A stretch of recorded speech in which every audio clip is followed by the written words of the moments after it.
Hi, everyone. Welcome to session 8, which is the Individualized Action Plan. Before we begin, this is when we would go over our action plan that's a week overdue. So this would be the physical activity one, or it should have been the one that you kind of based your action plan around physical activity. But if you didn't, this is the one we would be either celebrating successes, or if anybody had any issues, barriers, we as a group would help you with that. The two action plans that you still have are medication management and stress management. So these are two that you will be completing on your own. I will be sending out an email when each are due, just to kind of remind you to think about how it went and just kind of self-reflect on the whole action plan and if you succeeded, any barriers or whatever it may be. And then also, if you have not checked your blood pressure yet, please do so. This is the last day we will be tracking it. And then if you could send me your most recent blood pressure reading, that would be wonderful. All right, so let's get started. So we'll start off our last session by thinking about what health area you would like to improve over the next 8 weeks. Please turn to page 2 in your workbook. Throughout this session, you will answer these questions as you develop a long-term action plan for changing a behavior.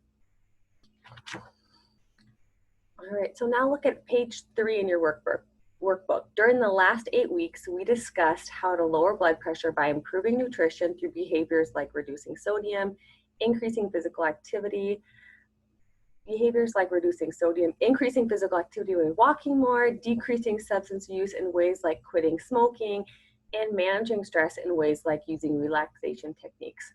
Now you will choose one of these areas to improve, and then you will choose a behavior to change over the next 8 weeks that will improve that area. So this is when we would take our time. You guys would fill in page 3, but please, if you need to fill it in, just pause me, and then once you're done filling it in, just hit play. Now that you have chosen the area you want to improve and a specific behavior that will improve that area, you need to think about the details of a plan to change the behavior. Take a look at page 4, creating a long-term behavior change plan, and reflect on your feelings and thoughts as I read these questions, and then write in your answers. Answering these questions will help us develop a contract for changing your chosen behavior. All right, I'm going to screen share, so bear with me.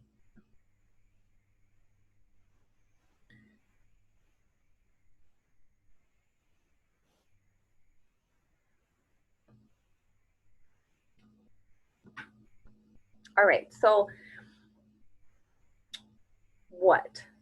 what behavior do you want to change? How often and how long will you do this behavior? Where will you perform the behavior? Who might help you with your behavior change goal? When will you start? And how confident are you that you will be successful in making this behavior change? Rate your confidence on a scale of 1 to 10. So if you turn to page 5 in your workbooks, motivation. Motivation is important for anybody wanting to be successful in changing a behavior. To be motivated, it is important to determine why you want to change your behavior. Why do you want to change the behavior you chose? Why is it personally important for you to change your behavior? Is it because changing your behavior could affect what is important to you and what you value? And then what do you value? What will happen if you do not make this change? What will happen if you do change your behavior? What are the benefits? So please close your eyes and let's visualize. Picture your ideal self, the way you would like to be if you were successful in making the behavior change you chose. Now identify the gap between your vision and reality. Why does it matter to you to close this gap, to reach your vision? Think about it. Your answer relates to what you value. Values are the key to motivation, and motivation is the key to success. Now that you have thought about what is important to you or what you value, and how changing a behavior can affect what is important to you, let's think about what potential problems could affect your success in changing the behavior you chose. So please turn to page 6. So think about why you have a hard time living as healthy a lifestyle as you want to live. What or who gets in your way? Why do you think you are doing what you are doing now? What happens right before you perform your current behavior? Is it your mood, stress, being around certain people, or being in certain environments? Those are your triggers. What makes it easy for you to engage in your current behavior? These are enablers. Understanding and identifying your triggers and or enablers should help you avoid them as you develop your long-term action plan. What happens after the healthy behavior that makes you want to do it again? These are rewards. A lapse or slip up when changing behavior is typical. It's typical, it's normal, it's going to happen. The best way to deal with the lapse is to understand why it happened and to make changes so it doesn't happen again. There is no need to get discouraged or lose confidence. It is a learning opportunity and can provide information to build motivation. Now let's think again about the behaviors you chose to change. Think about the triggers, enablers, and possible rewards that could affect that behavior change. Triggers may be these things such as stress or a certain environment, whereas enablers could be a coworker, a friend, or a family member. Rewards could be going to a movie or buying a little gift for yourself. Think about those three things and list yours on page 7. So triggers, enablers, rewards. First, list some of the triggers for your old unhealthy behavior. Then, list some triggers for your new healthy behavior. Then, list the things that help enable your old behavior. Now, let's list some things that can enable your new healthy behavior. Finally, list the rewards you got from your old behavior. Now, list some rewards you could get from your new healthier behavior. Now decide if you're ready to act. If you are, we will make a contract to firm up your commitment. Are you ready to commit? And the contract is on page 8. My contract includes these sections. What health area do you want to improve? What is the behavior you want to change? When are you going to engage in this behavior? Where, if relevant, will you perform this behavior? Who will support you in your effort? When will you start this new behavior plan? Why are you committed to your behavior change plan? And then how confident are you in succeeding in your plan? So confidence level is 1 is not very confident and 0 is very confident. It is important that you feel a confidence level of 7 or higher in succeeding. If we set our goals too high, we often cannot meet these goals, and then we give up. We want you to exceed, and you will. So we would take a couple minutes and you would work on your contract. So please fill in your my contract. So pause me and then play me once you are finished. So this contract will be signed and dated by you and the witness who will support you in this behavior change plan. And your witness, it can be a friend, a neighbor, a family member, whatever you think. If you don't have a witness, reach out to me. I would most definitely be your witness and check in with you every now and then and see how things are going. And remember, this challenge is your opportunity. When making a behavior change, it is important to plan ahead and write down what you want to do. However, you may find that you need to adjust your long-term behavior change plan after using it for a few weeks. If you have been successful with changing and maintaining your original behavior change, you may want to create a new behavior change plan. If you have not been successful with your original plan, you may need to adjust it to make it more realistic. It is important to be successful with your plan, so don't hesitate to adjust it if you need to. You will find adjusting your long-term action plan on page 9, followed by a chart where you can break down your 8-week behavior change plan into small steps.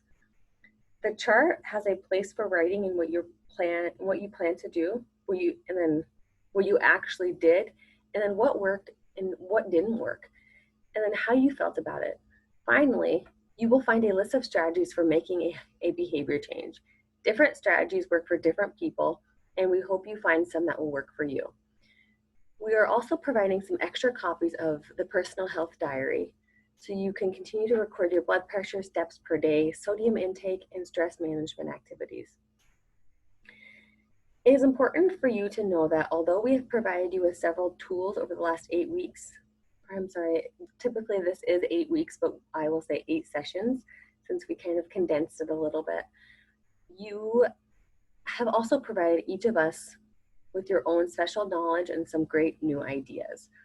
I appreciate each of you that have responded to my emails and checked in and told me how things were going. I apologize for that ding. I appreciate all the action plans. I really enjoyed get to know all of you.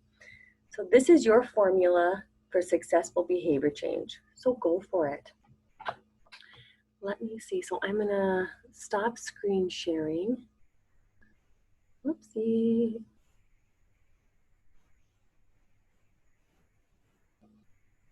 Oh, there it is. Okay. Okay, so this is it. This is the end of the workshop.